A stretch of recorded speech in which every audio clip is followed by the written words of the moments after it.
ਫਿਰ ਦੁਬਾਰਾ ਤੁਹਾਡਾ ਸਵਾਗਤ ਹੈ ਪ੍ਰੋਗਰਾਮ ਸੱਚੋ ਸੱਚ ਵਿੱਚ। ਜੀ ਡਾਕਟਰ ਸਾਹਿਬ, ਹੁਣ ਸਾਡੇ ਦਰਸ਼ਕਾਂ ਨੂੰ ਦੱਸੋ ਅੱਜ ਦੇ ਦਿਨ ਦੀ ਕੀ ਇਤਿਹਾਸਕ ਅਹਿਮੀਅਤ ਹੈ?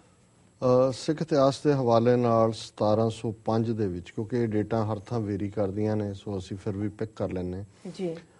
ਅੱਜ ਦੇ ਦਿਨ ਮੁਕਤਸਰ ਦੀ ਜੰਗ ਹੋਈ, ਖਿਦਰਾਣੇ ਦੀ ਢਾਬ ਤੇ, ਜਿਹਦਾ ਪਹਿਲਾ ਨਾਂ ਸੀ, ਹੁਣ ਅਸੀਂ ਉਹਨੂੰ ਮੁਕਤਸਰ ਸਾਹਿਬ ਕਹਿੰਦੇ ਹਾਂ ਜੀ। ਇੱਥੇ ਜਿਹੜੇ ਬੇਦਾਵੀਏ ਅਨੰਦਪੁਰ ਸਾਹਿਬ ਲਿਖ ਕੇ ਦੇ ਆਏ ਸੀ ਕਿ ਤੂੰ ਸਾਡਾ ਗੁਰੂ ਨਹੀਂ, ਅਸੀਂ ਤੇਰੇ ਸਿੱਖ ਨਹੀਂ ਜੀ, ਉਹ ਸ਼ਹੀਦ ਹੋਏ।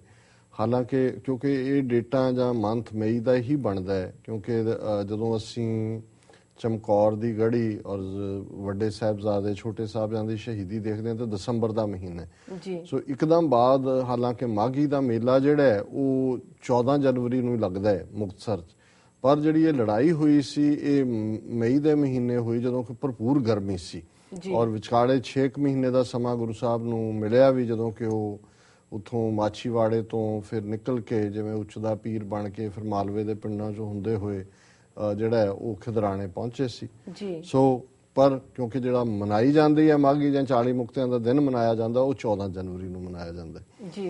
1839 ਦੇ ਵਿੱਚ ਖਾਲਸਾ ਫੌਜਾਂ ਨੇ, ਕਿਉਂਕਿ ਉਦੋਂ ਸਿੱਖਾਂ, ਅੰਗਰੇਜ਼ਾਂ ਔਰ ਸ਼ਾਹ ਸ਼ੁਜਾ ਜਿਹੜਾ ਅਫਗਾਨਿਸਤਾਨ ਦਾ ਬਾਦਸ਼ਾਹ ਜਿਹਨੂੰ ਕੱਢ ਦਿੱਤਾ ਸੀ, ਬਾਅਦ 'ਚ ਉਹਨੂੰ ਜਿਹੜਾ ਗੱਦੀ ਤੇ ਬਿਠਾਉਣ ਦੇ ਲਈ ਤਿੰਨਾਂ ਧਿਰਾਂ ਨੇ ਸਮਝੌਤਾ ਕੀਤਾ ਸੀ, ਅੰਗਰੇਜ਼ਾਂ ਨੇ, ਸਿੱਖਾਂ ਨੇ ਔਰ ਸ਼ਾਹ ਸ਼ੁਜਾ ਨੇ। ਔਰ ਸਿੱਖ ਫੌਜਾਂ ਨੇ ਉਦੋਂ ਕੰਧਾਰ ਫਤਿਹ ਕੀਤਾ, ਅੰਗਰੇਜ਼ ਕਾਬਲ ਵੱਲੋਂ ਗਏ ਤੇ ਸ਼ਾਹ ਸ਼ੁਜਾ ਨੂੰ ਅਫਗਾਨਿਸਤਾਨ ਦਾ ਬਾਦਸ਼ਾਹ ਐਲਾਨਿਆ ਸੀ। ਹਾਲਾਂ ਅਰੇਂਜਮੈਂਟ ਚੱਲਿਆ ਨਹੀਂ ਸੀ।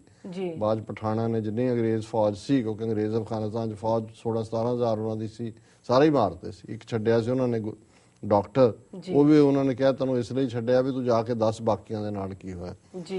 1887 ਦੇ ਵਿੱਚ ਕੰਵਰ ਬਿਕਰਮ ਸਿੰਘ ਕਪੂਰਥਲਾ, ਜਿਹੜੇ ਕਿ ਸਿੰਘ ਸਭਾ ਲਹਿਰ ਦੇ ਬਾਨੀ ਭਾਈ ਦਿੱਤ ਸਿੰਘ, ਪ੍ਰੋਫੈਸਰ ਗੁਰਮੁਖ ਸਿੰਘ ਦੇ ਬਹੁਤ ਵੱਡੇ ਹਮਾਇਤੀ ਸੀ, ਉਹਨਾਂ ਦੀ ਆਰਥਿਕ ਮਦਦ ਵੀ ਕਰਦੇ ਰਹੇ, ਉਹਨਾਂ ਦੀ ਮੌਤ ਹੋਈ। ਵਰਲਡ ਹਿਸਟਰੀ ਦੇ ਹਵਾਲੇ ਨਾਲ 1792 ਦੇ ਵਿੱਚ ਪਹਿਲੀ ਵਾਰ ਅਮਰੀਕਨ ਮਿਲਟਰੀ ਦੇ ਵਿੱਚ, ਜਿਹਨੂੰ ਮਿਲਟਰੀ ਡਰਾਫਟ ਕਹਿੰਦੇ ਨੇ, ਕਿ ਜਦੋਂ ਕਿਤੇ ਜੰਗ ਲੱਗੀ ਹੈ ਜਾਂ ਕੋਈ ਲੋੜ ਹੈ ਤੇ ਜ਼ਬਰਦਸਤੀ ਜਿਹੜਾ ਤੁਹਾਨੂੰ ਜੰਗ ਦੇ ਵਿੱਚ ਹਰ 18 ਸਾਲ ਤੋਂ ਉੱਪਰ ਦੀ ਉਮਰ ਦੇ ਨੂੰ ਜਾਣਾ ਪੈਂਦਾ ਸੀ। ਵੀਅਤਨਾਮ ਦੀ ਲੜਾਈ ਵੇਲੇ ਵੀ ਇਹ ਮਿਲਟਰੀ ਡਰਾਫਟ ਸੀ। 1794 ਦੇ ਵਿੱਚ ਅਮਰੀਕਾ ਦੇ ਵਿੱਚ ਪਹਿਲਾ ਡਾਕ ਘਰ ਖੁੱਲ੍ਹੇ। 1847 ਦੇ ਵਿੱਚ ਰਾਬਰਟ ਟਾਮਸਨ ਨੇ ਰਬਰ ਟਾਇਰ ਜਿਹੜਾ ਅੱਜ ਅਸੀਂ ਇਸਤੇਮਾਲ ਕਰਦੇ ਹਾਂ, ਇਹਦਾ ਪੇਟੈਂਟ ਲਿਆ। 1861 ਦੇ ਵਿੱਚ ਜਦੋਂ ਕਨਫੈਡਰੇਸੀ ਔਰ ਸਲੇਵਰੀ ਜਿਹੜੀ ਹੈ, ਇਸ ਮੁੱਦੇ ਦੇ ਉੱਤੇ ਦੋ ਧਿਰਾਂ ਸਾਊਥ ਔਰ ਨਾਰਥ ਦੀ ਲੜਾਈ ਸੀ। ਜਿਹੜੇ ਸਾਊਥ ਸੀ ਉਹਨੂੰ ਕਨਫੈਡਰੇਸੀ ਕਹਿੰਦੇ ਸੀ, ਉਹਨਾਂ ਨੇ ਰਿਚਮੰਡ ਵਰਜੀਨੀਆ ਨੂੰ ਆਪਣੀ ਰਾਜਧਾਨੀ ਐਲਾਨਿਆ। 1921 ਦੇ ਵਿੱਚ ਸਵੀਡਨ ਨੇ ਮੌਤ ਦੀ ਸਜ਼ਾ ਨੂੰ ਖਤਮ ਕਰ ਦਿੱਤਾ। ਸੋ ਮੈਂ ਸਮਝਦਾ ਵੀ ਅੱਜ ਜਿਹੜੇ ਦੇਸ਼ ਯੂਰਪ ਦੇ ਕਿੱਥੇ ਪਹੁੰਚੇ ਹੋਏ ਨੇ। ਹੁਣ ਲਗਭਗ 100 ਸਾਲ ਪਹਿਲਾਂ, 94 ਸਾਲ ਪਹਿਲਾਂ ਸਵੀਡਨ ਨੇ ਕਿਹਾ ਵੀ ਡੈਥ ਪੈਨਲਟੀ ਇਹ ਇਨਹਿਊਮਨ ਹੈ, ਇਹ ਨਹੀਂ ਕਰਨੀ। ਔਰ ਇੰਡੀਆ ਅੱਜ ਤੱਕ ਵੀ ਜਿਹੜਾ ਉਹ ਲਟਕਾ ਰਿਹਾ ਫਾਂਸੀ ਦੇ ਫੰਦੇ ਤੇ। 1950 ਚਿਆਂਗ ਕਾਈ ਸ਼ੇਕ, ਜਿਹੜਾ ਕਿ ਦੌੜ ਕੇ ਮੇਨ ਲਾਈਨ ਚਾਈਨਾ ਤੋਂ ਤਾਈਵਾਨ ਚਲਾ ਗਿਆ ਸੀ, ਉਹਨੇ ਅਮਰੀਕਾ ਤੋਂ ਮਦਦ ਮੰਗੀ ਕਿ ਮੈਨੂੰ ਹਥਿਆਰ ਦਿਓ। 1960 ਦੇ ਵਿੱਚ USSR ਤੇ ਕਿਊਬਾ ਨੇ ਕੂਟਨੀਤਿਕ ਸਬੰਧ ਆਪਸ ਵਿੱਚ ਸਟੈਬਲਿਸ਼ ਕੀਤੇ, ਡਿਪਲੋਮੈਟਿਕ ਰਿਲੇਸ਼ਨਸ। 1984 ਦੇ ਵਿੱਚ USSR ਨੇ ਜਿਹੜੀਆਂ ਲਾਸ ਐਂਜਲਸ ਦੇ ਵਿੱਚ ਓਲੰਪਿਕਸ ਹੋਈਆਂ, ਉਹਨਾਂ ਦਾ ਬਾਈਕਾਟ ਕੀਤਾ, ਕਿਉਂਕਿ 1979 ਚ ਸੋਵੀਅਤ ਯੂਨੀਅਨ ਨੇ ਅਫਗਾਨਿਸਤਾਨ ਤੇ ਹਮਲਾ ਕਰਕੇ ਉੱਥੇ ਕਬਜ਼ਾ ਕਰ ਲਿਆ ਸੀ, ਤੇ ਜਿਹੜੀਆਂ 1980 ਚ ਹੋਈਆਂ ਸੀ ਮਾਸਕੋ ਚ ਓਲੰਪਿਕਸ, ਉਹ ਅਮਰੀਕਾ ਨੇ ਬਾਈਕਾਟ ਕੀਤਾ ਸੀ।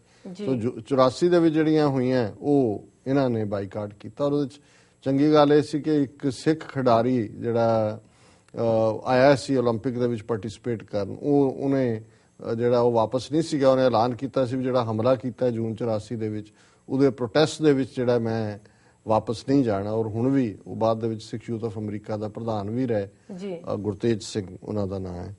1996 ਦੇ ਵਿੱਚ ਸਾਊਥ ਅਫਰੀਕਾ ਦੀ ਕਾਂਸਟੀਟਿਊਐਂਟ ਅਸੈਂਬਲੀ ਨੇ ਨਵਾਂ ਸੰਵਿਧਾਨ, ਜਿਹਦੇ 'ਚ ਕੋਈ ਜ਼ਾਤ ਪਾਤ ਦਾ ਵਿਤਕਰਾ ਨਹੀਂ ਸੀ, ਰੇਸ ਦਾ ਖਾਸ ਤੌਰ ਤੇ, ਔਰ ਇਹ ਪਹਿਲਾ ਸੰਵਿਧਾਨ 1996 ਦੇ ਵਿੱਚ ਜਦੋਂ ਫਿਰ ਨੈਲਸਨ ਮੰਡੇਲਾ ਪ੍ਰੈਜ਼ੀਡੈਂਟ ਬਣੇ। ਸੋ ਇਹ ਬਹੁਤ ਵੱਡੀ ਪ੍ਰਾਪਤੀ ਸੀ ਕਿ ਕਿੱਥੇ ਨਸਲਵਾਦ ਸੀ, ਜਿਹਨੂੰ ਅਪਾਰਥਾਈਡ ਕਹਿੰਦੇ ਸੀ, ਕਿੱਥੇ ਇੱਕ ਨਵਾਂ ਕਾਂਸਟੀਟਿਊਸ਼ਨ ਬਣਿਆ ਜਿਹਦੇ 'ਚ ਕਿ ਇਸ ਨੂੰ ਖਤਮ ਕਰ ਦਿੱਤਾ ਗਿਆ ਸੀ, ਰੇਸਿਜ਼ਮ ਨੂੰ, ਔਰ ਹਰ ਇੱਕ ਨੂੰ ਇੱਕ ਪਰਸਨ ਇੱਕ ਵੋਟ ਦਾ ਹੱਕ ਦਿੱਤਾ ਗਿਆ ਸੀ। ਜੀ ਡਾਕਟਰ ਸਾਹਿਬ, ਤੁਹਾਡਾ ਬਹੁਤ ਬਹੁਤ ਸ਼ੁਕਰੀਆ।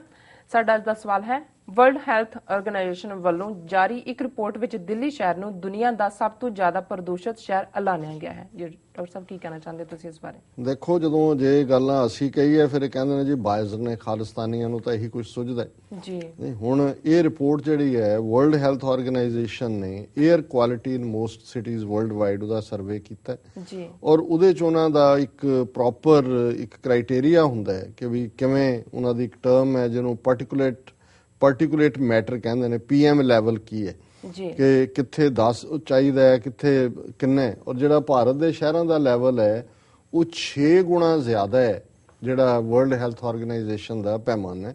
ਜੀ, ਔਰ ਉਹਦੇ ਚ ਦਿਲਚਸਪ ਗੱਲ ਇਹ ਹੈ ਵੀ ਜਿਹੜੀਆਂ ਦੁਨੀਆ ਦੀਆਂ 20 ਸਭ ਤੋਂ ਗੰਦੀਆਂ ਪ੍ਰਦੂਸ਼ਿਤ এনवायरमेंटਲੀ ਸ਼ਹਿਰ ਐਲਾਨੇ ਗਏ ਨੇ 20, ਉਹਨਾਂ ਚੋਂ 13 ਜਿਹੜੇ ਨੇ ਉਹ ਭਾਰਤ ਦੇ ਵਿੱਚ ਨੇ। ਹੁਣ ਤੁਸੀਂ ਅੰਦਾਜ਼ਾ ਲਾ ਲਓ ਸਾਰੀ ਦੁਨੀਆ ਦਾ। ਔਰ ਬਦਕਿਸਮਤੀ ਇਹ ਵੀ ਉਹਨਾਂ 13 ਚੋਂ 3 ਪੰਜਾਬ 'ਚ ਨੇ, ਉਹਨਾਂ 'ਚ ਅੰਮ੍ਰਿਤਸਰ ਹੈ, ਲੁਧਿਆਣਾ ਹੈ, ਖੰਨਾ ਹੈ ਜੀ। ਔਰ ਮੈਂ ਜੇ ਨਾਂ ਜ਼ਰੂਰ ਦੱਸਾਂਗਾ ਕਿ 20 ਸ਼ਹਿਰ ਕਿਹੜੇ ਨੇ, ਤੁਸੀਂ ਇਹ ਤੋਂ ਅੰਦਾਜ਼ਾ ਲਾਓ ਵੀ ਅੱਜ ਭਾਰਤ ਦੇ ਵਿੱਚ ਕਿਸ ਹੱਦ ਤੱਕ ਐਵੇਂ ਨਹੀਂ ਉੱਥੇ ਐਲਰਜੀਜ਼ ਨੇ, ਲੰਗਸ ਦੀਆਂ ਬਿਮਾਰੀਆਂ ਹੈ। ਜਦੋਂ ਕਈ ਬਾਹਰ ਜਾਂਦੇ ਨੇ ਉਹ ਕਹਿੰਦੇ 에ਅਰਪੋਰਟ ਤੋਂ ਉਤਰਦੇ ਆ ਸਾਹ ਘੁੱਟਣ ਲੱਗ ਜਾਂਦਾ। ਹੁਣ ਜਿਹੜਾ ਜੇ 6 ਗੁਣਾ ਜ਼ਿਆਦਾ ਪੋਲਿਊਟੈਂਟ ਨੇ 에ਅਰ ਦੇ ਵਿੱਚ ਤੇ ਕੀ ਹਾਲ ਹੋਏਗਾ। ਹੁਣ ਜਿਹੜੇ ਸਭ ਤੋਂ ਜ਼ਿਆਦਾ ਦੁਨੀਆ ਦੇ 20 ਗੰਦੇ ਸ਼ਹਿਰ ਨੇ ਉਹਨਾਂ ਦੇ ਵਿੱਚ ਨੰਬਰ 1 ਤੇ ਦਿੱਲੀ ਹੈ। ਇਹ ਹੈ ਦਿੱਲੀ ਹੈ ਦਿਲ ਹਿੰਦੁਸਤਾਨ का, ये तो तीर्थ है सारे जहान का। हो गया गंदगी का तीर्थ, गंगा भी ਤੁਹਾਡੀ ਗੰਦੀ ਤੇ ਜਿਹੜਾ ਦੁਨੀਆ ਦਾ ਤੀਰਥ ਬਣਾਇਆ ਹੈ ਸਾਰੇ ਜਹਾਨ का, ਆ ਦਿੱਲੀ ਦੁਨੀਆ ਦਾ ਸਭ ਤੋਂ ਗੰਦਾ ਸ਼ਹਿਰ, ਵਰਲਡਸ ਮੋਸਟ ਪੋਲਿਊਟਡ। ਔਰ ਇਹ ਟ੍ਰਿਬਿਊਨ ਅਖਬਾਰ ਹੈ ਜਿਹਨੇ ਉਹ ਚਾਰਟ ਬਣਾਇਆ ਜੀ। ਦਿੱਲੀ ਤੋਂ ਬਾਅਦ ਪਟਨਾ।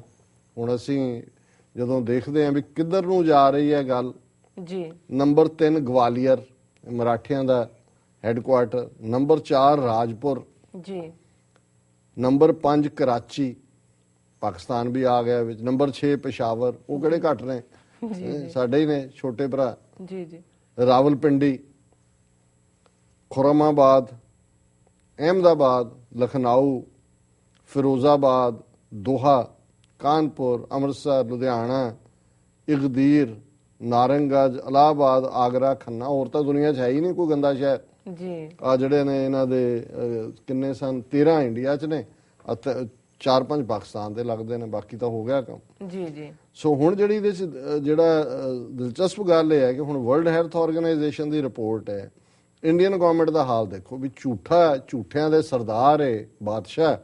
ਹੁਣ ਇੰਡੀਅਨ ਗਵਰਨਮੈਂਟ ਦਾ ਰਿਐਕਸ਼ਨ ਕੀ ਹੈ? India rejected the WHO findings for New Delhi with government scientists saying the UN agency had overestimated levels in the capital.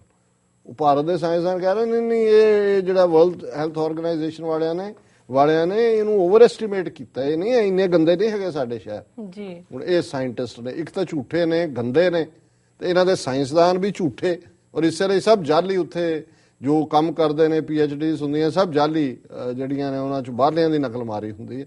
ਇਸ ਲਈ ਨਾ ਉੱਥੋਂ ਕੋਈ ਕਾਢ ਨਿਕਲਦੀ ਹੈ, ਨਾ ਕੋਈ ਲੋਕਾਂ ਦੇ ਜੀਵਨ 'ਚ ਤਬਦੀਲੀ ਹੋਈ ਹੈ ਜੀ ਜੀ। ਵੀ ਹੁਣ WHO 'ਚ ਜਿਹੜੇ ਸਾਇੰਟਿਸਟ ਨੇ ਵਰਲਡ ਲੈਵਲ ਦੇ ਨੇ, ਉਹਨਾਂ ਨੇ ਕੋਈ ਤੁਹਾਨੂੰ ਬਦਨਾਮ ਕਰਕੇ ਉਹਨਾਂ ਨੇ ਕੀ ਲੈਣਾ ਜੀ। ਬਟ ਹੁਣ ਕਿਉਂਕਿ ਟਰੂਥ ਹੈ, ਤੁਸੀਂ ਟਰੂਥ ਫੇਸ ਨਹੀਂ ਕਰਨਾ ਚਾਹੁੰਦੇ, ਹੁਣ ਕਹੀ ਜਾਓ ਕਿ ਜੀ ਝੂਠਾ ਹੈ। ਹੁਣ ਬਿੱਲੀ ਨੂੰ ਦੇਖ ਕੇ ਚੂਹਾ ਅੱਖਾਂ ਬੰਦ ਕਰ ਲੈ ਕਿ ਨਹੀਂ ਮੈਂ ਨਹੀਂ ਦੇਖੀ ਬਿੱਲੀ। ਸੋ ਇਹ ਦਿੱਲੀ ਹੈ ਦਿਲ ਹਿੰਦੁਸਤਾਨ ਜੀ। ਬਿਲਕੁਲ ਡਾਕਟਰ ਸਾਹਿਬ, ਪ੍ਰੋਗਰਾਮ ਦੇ ਅੰਤ ਵਿੱਚ ਸਾਡੇ ਦਰਸ਼ਕਾਂ ਨੂੰ ਦੱਸੋ ਅੱਜ ਦਾ ਵਿਚਾਰ। ਅੱਜ ਦੇ ਵਿਚਾਰ ਲਈ ਅਸੀਂ ਸ਼ਾਹ ਹੁਸੈਨ ਜਿਹੜੇ ਕਿ ਲਹਿੰਦੇ ਪੰਜਾਬ ਦੇ ਕਵੀ ਨੇ, ਔਰ ਹਮੇਸ਼ਾ ਹੀ ਉਹਨਾਂ ਦਾ ਥੀਮ ਬੜੀ ਸਾਦਾ ਪੰਜਾਬੀ ਦੇ ਵਿੱਚ ਰੱਬ ਨਾਲ ਜੁੜਨ ਦੀ ਗੱਲ ਜਿਹੜੀ ਆ ਬੜੇ ਸਾਦਾ ਅੰਦਾਜ਼ ਕਰਦੇ ਨੇ। ਸੋ ਉਹਨਾਂ ਦੇ 2 ਜਿਹੜੇ ਨੇ ਕਪਲੇਟ ਨੇ।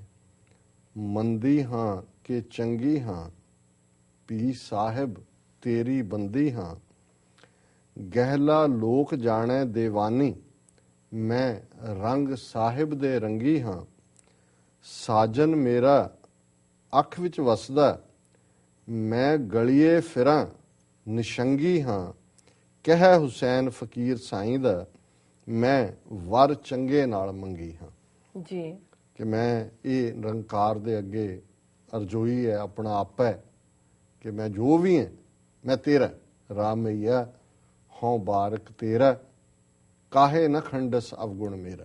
ਕਿ हे ਰਾਮ ਮਈਆ, ਹੈ ਮੇਰੇ ਨਿਰੰਕਾਰ, ਮੈਂ ਤੇਰਾ ਬੱਚਾ ਹੈ, ਜੀ ਜੀ ਤੇ ਤੂੰ ਮੇਰੇ ਕਿਉਂ ਨਹੀਂ ਔਗਣ ਜਿਹੜਾ ਹੈ ਉਹਨਾਂ ਨੂੰ ਮਿਟਾ ਦਿੰਦਾ ਹੈ। ਜੀ ਮੰਦੀ ਹਾਂ ਕਿ ਚੰਗੀ ਹਾਂ, ਪੀ ਸਾਹਿਬ ਤੇਰੀ ਬੰਦੀ ਹਾਂ, ਕਿ ਮੈਂ ਤੇਰਾ ਗਹਿਲਾ ਲੋਕ ਜਾਣੇ ਦੀਵਾਨੀ, ਮੈਂ ਰੰਗ ਸਾਹਿਬ ਦੇ ਰੰਗੀ ਹਾਂ।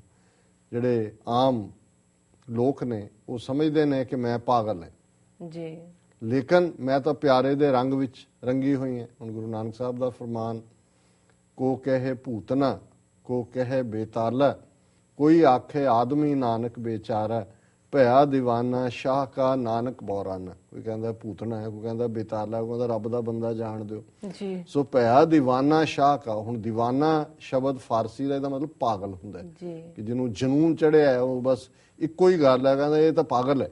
ਜੀ ਜੀ ਸੋ ਇਹ ਕਹਿੰਦੇ ਨੇ ਗਹਿਰਾ ਲੋਕ ਜਾਣੇ ਦੀਵਾਨੀ। ਇਹ ਲੋਕ ਜਿਹੜੇ ਮੂਰਖ ਲੋਕ ਨੇ ਸਮਝਦੇ ਨੇ ਕਿ ਮੈਂ ਤਾਂ ਸ਼ਦਾਈ ਹਾਂ, ਮੈਂ ਰੰਗ ਸਾਹਿਬ ਦੇ ਰੰਗੀ ਹਾਂ, ਮੈਂ ਤਾਂ ਉਹਦੇ ਪਿਆਰ 'ਚ ਰੰਗੀ ਹੋਈ ਹਾਂ। ਜੀ ਸਾਜਨ ਮੇਰਾ ਅੱਖ ਵਿੱਚ ਵਸਦਾ, ਮੈਂ ਗਲੀਏ ਫਿਰਾਂ ਨਿਸ਼ੰਗੀ ਹਾਂ। ਕਿਉਂਕਿ ਮੈਨੂੰ ਕਿਸੇ ਦੀ ਕੋਈ ਸ਼ਰਮ ਨਹੀਂ ਹੈ। ਸਾਹਿਬ ਤਾਂ ਜਿਹੜਾ ਹੈ, ਸਾਜਨ ਮੇਰਾ ਜਿਹੜਾ ਮੇਰੀਆਂ ਅੱਖਾਂ 'ਚ ਵਸਦਾ ਹੈ, ਮੈਨੂੰ ਕਿਸੇ ਦੀ ਹੁਣ ਨਿਸੰਗ, ਸੰਗ ਅਸੀਂ ਸ਼ਰਮ ਨੂੰ ਕਹਿੰਦੇ ਨੇ, ਸੰਗ ਹੁੰਦਾ। ਮੈਂ ਹੁਣ ਦੁਨੀਆ ਜੋ ਮਰਜ਼ੀ ਕਹੇ, ਮੈਂ ਬੇਸ਼ਰਮੀ ਨਾਲ ਰੱਬ ਰੱਬ ਕਹਿੰਦਾ, ਮੈਨੂੰ ਕਿਸੇ ਦੀ ਕੋਈ ਪਰਵਾਹ ਨਹੀਂ ਹੈ। ਕਹੇ ਹੁਸੈਨ ਫਕੀਰ ਸਾਈਂ ਦਾ, ਮੈਂ ਵਰ ਚੰਗੇ ਨਾਲ ਮੰਗੀ। ਹੁਣ ਆਪਣੇ ਆਪ ਨੂੰ ਔਰਤ ਰੂਪ ਦੇ ਵਿੱਚ ਤੇ ਵਰ ਜਿਹੜਾ ਹੈ ਉਹ ਨਿਰੰਕਾਰ ਨੂੰ, ਕਿ ਮੇਰਾ ਜਿਹੜਾ ਰਿਸ਼ਤਾ ਜੁੜਿਆ ਜੀ ਉਹ ਉਸ ਚੰਗੇ ਪਿਆਰੇ ਨਾਲ ਜੁੜਿਆ। ਸੋ ਇਹੀ ਸ਼ਾਹ ਹੁਸੈਨ ਦਾ ਅੰਦਾਜ਼, ਮੇਰਾ ਖਿਆਲ ਹੈ ਵਕਤ ਦੀ ਸੀਮਾ ਹੈ। ਜੀ ਜੀ ਵਕਤ ਹੋ ਗਿਆ। ਦੂਸਰਾ ਵੈਸੇ ਦੁਹਰਾ ਦੇਣਾ, ਉਹਦੀ ਵਿਆਖਿਆ ਨਹੀਂ ਕਰਦਾ। ਰੱਬਾ ਮੇਰੇ ਗੋਡੇ ਦੇ ਹੇਠ ਪਿਰੋਟੜਾ, ਮੈਂ ਕਤਨੀ ਹਾਂ ਚਾਈ ਚਾਈ, ਤਨ ਤੰਬੂਰ ਰਗਾਂ ਦੀਆਂ ਤਾਰਾਂ, ਮੈਂ ਜਪਨੀ ਹਾਂ ਸਾਈਂ ਸਾਈਂ, ਦਿਲ ਮੇਰੇ ਵਿੱਚ ਇਹੋ ਗੁਜ਼ਰੀ, ਮੈਂ ਸੱਚੇ ਸਿਉ ਨਿਹੁ ਲਾਈ, ਕਹਿ ਹੁਸੈਨ ਫਕੀਰ ਸਾਈਂ ਦਾ, ਮੇਰੀ ਲਗੜੀ ਤੋੜ ਨਿਭਾਈ। ਜੀ ਕਿ ਭਾਈ ਤੇਰੇ ਨਾਲ ਲਾਈ ਹੈ ਤੇ ਹੁਣ ਇਸ ਨੂੰ ਤੋੜ ਨਿਭਾਵੀਂ। ਵੈਸੇ ਸਾਡੇ ਤਾਂ ਗੀਤ ਹੋਰ ਤਰ੍ਹਾਂ ਦੇ ਤੋੜ ਨਿਭਾਉਣ ਦੇ ਹੁੰਦੇ ਨੇ, ਪਰ ਇਹ ਅਸਲੀ ਤੋੜ ਨਿਭਾਉਣਾ ਇਹ ਹੈ ਕਿ ਜਿੱਥੇ ਨਿਰੰਕਾਰ ਨੂੰ ਆਪਾ ਦਿੱਤਾ ਹੈ ਤੇ ਨਿਰੰਕਾਰ ਅੱਗੇ ਅਰਜ਼ੋਈ ਹੈ ਕਿ ਹੁਣ ਤੇਰੇ ਦਰ ਆਏ ਤੇ ਤੂੰ ਇਹ ਮੇਰੀ ਕਦੇ ਬਾਂਹ ਨਾ ਛੱਡੀ, ਮੈਨੂੰ ਕਦੇ ਵਿਛੋੜੀ ਨਾ, ਹਮੇਸ਼ਾ ਆਪਣੇ ਆਪ ਨਾਲ ਜਿਹੜਾ ਜੋੜ ਕੇ ਰੱਖੀ। ਇਹ ਸ਼ਾਹ ਹੁਸੈਨ ਦਾ। ਜੀ ਜੀ ਡਾਕਟਰ ਸਾਹਿਬ, ਤੁਹਾਡਾ ਬਹੁਤ ਬਹੁਤ ਧੰਨਵਾਦ। ਤੁਸੀਂ ਅੱਜ ਦਾ ਵਿਚਾਰ ਸਾਡੇ ਦਰਸ਼ਕਾਂ ਨਾਲ ਸਾਂਝਾ ਕੀਤਾ। ਵਿਊਅਰਸ, ਸਾਡੇ ਪ੍ਰੋਗਰਾਮ ਦਾ ਸਮਾਂ ਇੱਥੇ ਸਮਾਪਤ ਹੁੰਦਾ। ਤੁਸੀਂ ਆਪਣੇ ਰਾਏ ਤੇ ਸੁਝਾਅ ਸਾਨੂੰ ਭੇਜਣਾ ਨਾ ਭੁੱਲਣਾ ਸਾਡੇ ਇਸ ਪਤੇ ਤੇ sos@tvh4.tv ਤੇ ਅਸੀਂ ਆਪਣਾ ਪ੍ਰੋਗਰਾਮ ਲੈ ਕੇ ਫਿਰ ਤੁਹਾਡੇ ਰੂਬਰੂ ਹੋਵਾਂਗੇ। ਤਦ ਤੱਕ ਲਈ ਮੈਨੂੰ ਤੇ ਆਪਣੇ ਡਾਕਟਰ ਸਾਹਿਬ ਨੂੰ ਆਗਿਆ ਦਿਓ। ਵਾਹਿਗੁਰੂ ਜੀ ਕਾ ਖਾਲਸਾ, ਵਾਹਿਗੁਰੂ ਜੀ ਕੀ ਫਤਿਹ।